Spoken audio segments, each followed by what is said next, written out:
एकंदरीतच पारा आता घसरलाय आणि राज्यामध्ये थंडीचा कडाका चांगलाच वाढलाय। महाबळेश्वरपेक्षाही पुणे, गोंदिया त्याचबरोबर अमरावतीमध्ये थंडी पाहायला मिळते।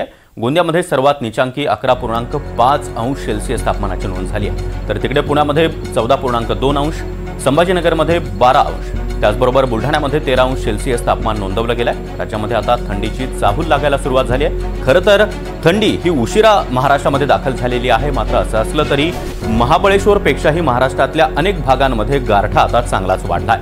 राज्यातल्या अनेक शहरांमध्ये आणि जिल्ह्यांमध्ये तापमान वेगानं घसरू लागलंय।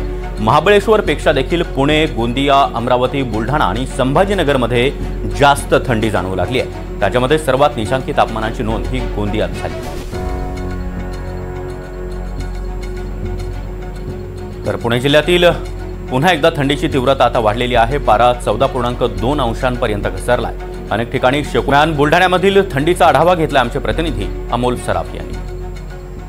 बुलढाणा जिल्ह्यामध्ये अचानक थंडीच्या तापमानामध्ये 3 अंशांनी तापमान कमी झाल्यामुळे अचानक मोठा बदल या वातावरणात झालेला आहे आणि त्यामुळे या झालेल्या बदलाचा परिणाम सर्दी, खोकला याच्यानी देखील नागरिक काही प्रमाणात आता त्रस्त होऊ लागलेले आहे। बुलढाणा हा एक उष्णतेकरता मुख्यतः त्यातील घाटाखालील भाग, खामगाव तालुका हा तब्बल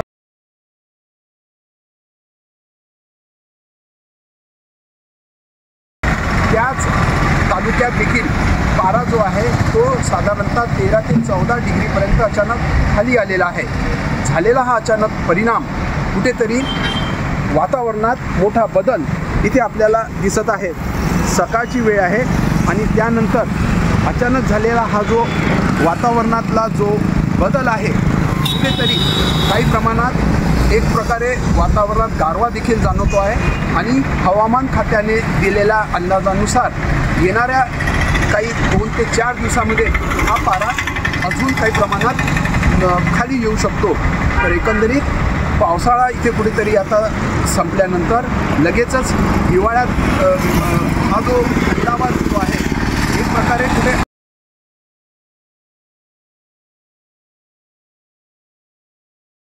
सराफ NDTV मराठी बुलढाणा।